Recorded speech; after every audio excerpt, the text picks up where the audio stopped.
Perkenalkan, nama saya Melani Sari Putri Borsitorus dengan NIM C1C023013. Saya dari Universitas Jambi, Fakultas Ekonomi dan Bisnis Program Studi Akuntansi. Jadi di sini saya akan memenuhi tugas akuntansi syariah dengan jurnal analisis akad musyarakah, konsep dasar syariah, penetapan nisbah, dan perlakuan akuntansi berdasarkan PSAK 106 serta ilustrasi kasus. Jadi sebelumnya kita akan mengetahui apa sih latar belakang dari judul tersebut. Jadi perkembangan sistem keuangan syariah menunjukkan peningkatan yang signifikan, ditandai dengan banyaknya lembaga yang menerapkan prinsip syariah, termasuk akad musyarakah, sebagai kerjasama dengan kontribusi modal dan pembagian keuntungan berdasarkan nisbah serta kerugian sesuai porsi modal. Akad ini menekankan keadilan dan transparansi, serta memerlukan pemahaman yang tepat agar sesuai dengan prinsip syariah. Selain itu, penerapannya diatur dalam PSAK 106 terkait perlakuan akuntansi, meskipun dalam praktik masih terdapat tantangan seperti kesalahan penentuan nisbah dan kurangnya pemahaman standar, sehingga kajian lebih lanjut diperlukan agar penerapan lebih tepat dan sesuai ketentuan. Nah, kita akan membahas satu persatu. Yang pertama, pengertian dari musyarakah. Jadi, menurut Al-Fajrul Rahman, musyarakah berasal dari kata syirka yang berarti kemitraan atau percampuran, yaitu kerjasama antara dua pihak atau lebih sehingga modal masing-masing bercampur dan sulit untuk dipisahkan. PSAK 106 mendefinisikan musyarakah sebagai akad kerjasama untuk suatu usaha tertentu, di mana setiap pihak memberikan kontribusi dana, keuntungan dibagi berdasarkan nisbah yang telah disepakati sebelumnya, sedangkan kerugian ditanggung sesuai porsi modal. Investasi musyarakah dapat berupa kas, setara kas atau aset non-kas, dan seluruh modal digunakan bersama untuk menjalankan usaha demi memperoleh keuntungan, sehingga tidak boleh dipakai untuk kepentingan pribadi tanpa persetujuan mitra lain. Nah, selanjutnya kita akan membahas satu persatu jenis akad musyarakah. Yang pertama itu ada syirka al-amwal, yaitu musyarakah modal, yaitu kerjasama antara dua pihak atau lebih yang masing-masing memberikan kontribusi modal dalam bentuk uang atau aset lainnya. Yang kedua adalah syirka al-amal, yang itu adalah musyarakah tenaga atau keahlian, yang dimana ini adalah kerjasama antara dua pihak atau lebih yang masing-masing memberikan kontribusi dalam bentuk tenaga, keterampilan, atau keahlian tanpa harus menyertakan modal dalam bentuk uang. Yang ketiga adalah syirka al-wujuh, yang dimana ini adalah kerjasama yang didasarkan pada reputasi, nama baik, atau kredibilitas pada para pihak.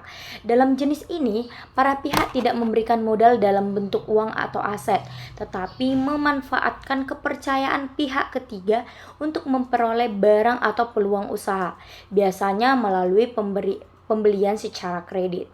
Yang keempat adalah musyarakah mustanakiyas, yang dimana diminishing partnership, yaitu ini adalah bentuk kerjasama di mana porsi kepemilikan salah satu pihak akan berkurang secara bertahap karena dibeli oleh pihak lain.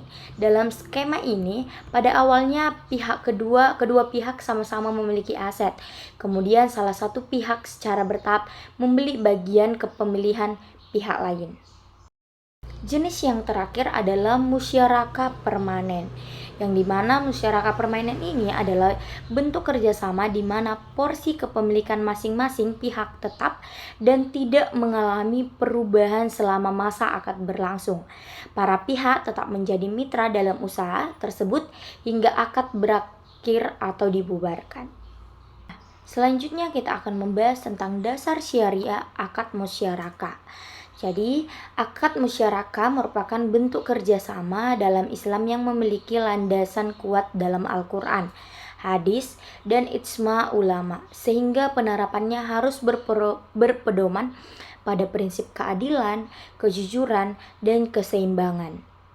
Dalam Al-Quran, konsep ini tercermin dalam surah An-Nisa ayat 12 tentang kepemilikan bersama serta surah Sad ayat 24 yang menekankan pentingnya keadilan dan kemitraan. Hadis Nabi juga menegaskan bahwa Allah menjadi pihak ketiga dalam kerja sama selama tidak ada pengkhianatan, yang menunjukkan pentingnya amanah.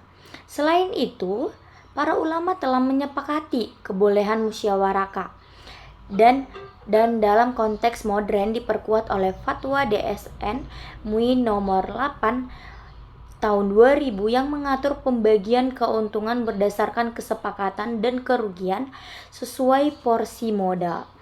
Prinsip musyarakah juga mencerminkan nilai ekonomi Islam seperti keadilan, transparansi, dan tolong-menolong, serta bebas dari riba, grahar, maisir, sehingga menjadi instrumen penting dalam sistem keuangan syariah yang berorientasi pada keuntungan sekaligus keberkahan.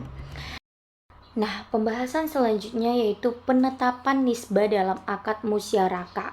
Nah, nisbah dapat ditentukan melalui dua cara. Cara yang pertama itu adalah pembagian keuntungan proporsional sesuai modal. Dengan cara ini, keuntungan harus dibagi di antara para mitra secara proporsional sesuai modal yang disetorkan, tanpa memandang apakah jumlah pekerjaan yang dilaksanakan oleh para mitra sama maupun tidak sama. Apabila salah satu pihak menyetorkan modal lebih besar, maka pihak tersebut akan mendapatkan proporsi laba yang lebih besar. Jika para mitra mengatakan keuntungan akan dibagi di antara kita, berarti keuntungan akan dialokasikan menurut porsi modal masing-masing mitra. Nah, yang kedua adalah pembagian keuntungan tidak proporsional dengan modal. Dengan demikian, dalam menentukan rasio yang dipertimbangkan, tidak hanya modal yang disetorkan, tetapi juga tanggung jawab, pengalaman, dan kompetensi atau jam kerja yang lebih lama. Itu adalah kata Ibnu Qudamah. Jadi, pilihan dalam keuntungan dibolehkan dengan adanya kerja, karena seseorang dari mereka mungkin lebih ahli dalam bisnis dari yang lain, dan ia mungkin lebih kuat ketimbang yang lainnya dalam melaksanakan pekerjaan. Karenanya, ia diizinkan untuk menuntut lebih banyak bagian keuntungannya. Nah, perlakuan akuntansi akad musyarakah berdasarkan PSAK nomor 106. Jadi, perlakuan akuntansi terhadap akad musyarakah di Indonesia diatur dalam pernyataan standar akuntansi keuangan PSAK 106, yaitu tentang akuntansi musyarakah. Standar ini memberikan pedoman mengenai bagaimana entitas, khususnya lembaga keuangan syariah, mengakui, mengukur, menyajikan, dan mengungkapkan transaksi musyarakah dalam laporan keuangan. Tujuan utama dari PSAK 106 adalah untuk memastikan bahwa transaksi musyarakah dicatat secara wajar, transparan, dan sesuai dengan prinsip-prinsip syariah.